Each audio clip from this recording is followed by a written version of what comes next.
आज हम पढ़ेंगे क्लास 12 का Wheatstone bridge. Wheatstone bridge is a device which work on the principle of Kirchhoff law. Wheatstone में एक साइंटिस्ट हैं जिन्होंने बताया कि अगर कोई चार रेजिस्टेंस है, अगर हमारे पास P upon Q equal to R upon S, ये चार रेजिस्टेंस है। इन चार रेजिस्टेंस में से अगर कोई तीन की वैल्यू अगर हमें पता हो तो हम चौथी की वैल्यू को निकाल सकते हैं। 40 लीटर लेना है, इसमें ये हो गया P, Q, R और S।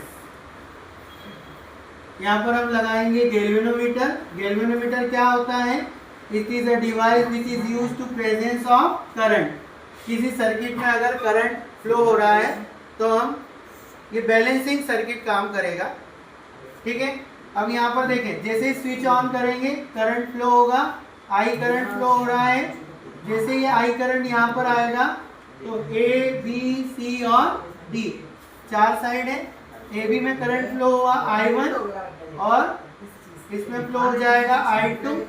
इस बी पे आने के बाद करंट हो गया I3 और जैसे ही करंट IG इसमें गैल्वेनोमीटर में गया तो ये बन गया I4। तो देखा आपने I1, I2, I3, I4 चार करंट की डायरेक्शन।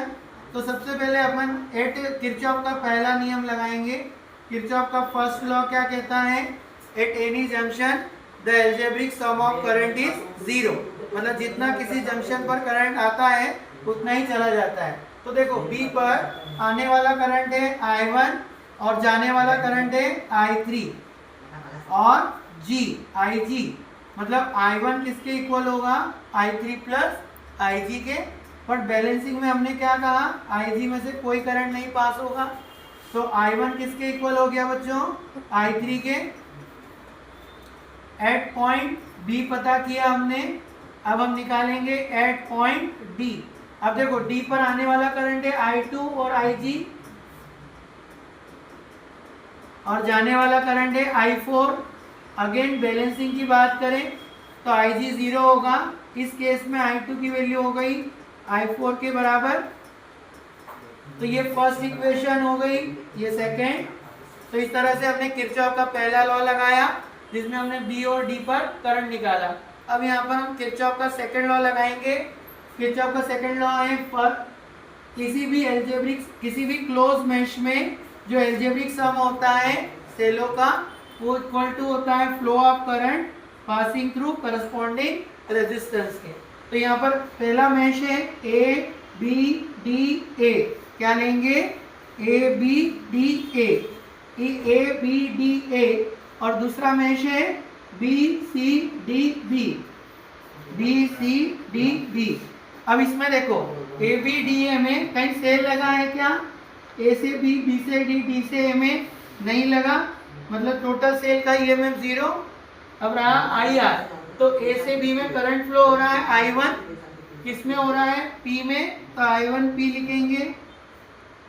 B से D में कोई करंट नहीं है, D से A में करंट फ्लो हो रहा है I2, फ्लो हो रहा है R में, पर किसी डायरेक्शन है अपोजिट। हम जा रहे हैं D से A और करंट आ रहा है A से D, तो यहाँ लिखेंगे I2R। अब देखो I1P को इधर शिफ्ट किया तो माइनस I2R के बराबर I1P किसके बराबर आया?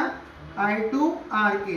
इसको हमने नाम दिया इक्वेशन थर्ड। ऐसे ही हम B से DB में भी निकाल सकते हैं बच्चों।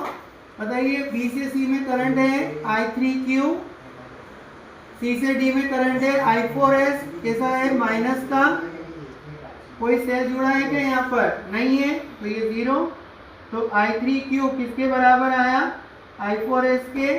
इसको हमने इक्वेशन नंबर डाल दिया 4। अब देखो हमें क्या चाहिए? रेशो चाहिए, तो हमने 3 को डिवाइड करना है 4 से। 3 को डिवाइड करेंगे इक्वेशन 4 से तो क्या मिलेगा? देखो I1P अपॉन I3Q और I2R अपॉन I4S। अब यहाँ पे देखो फर्स्ट इक्वेशन में हमने क्या किया? I1 I3 के इक्वल है, कैंसल। I2 I4 के इक्वल है, कैंसल। तो क्या प्रूव हुआ? P upon Q equal to R upon S. It is a complete proof of Wheatstone bridge. Thank you.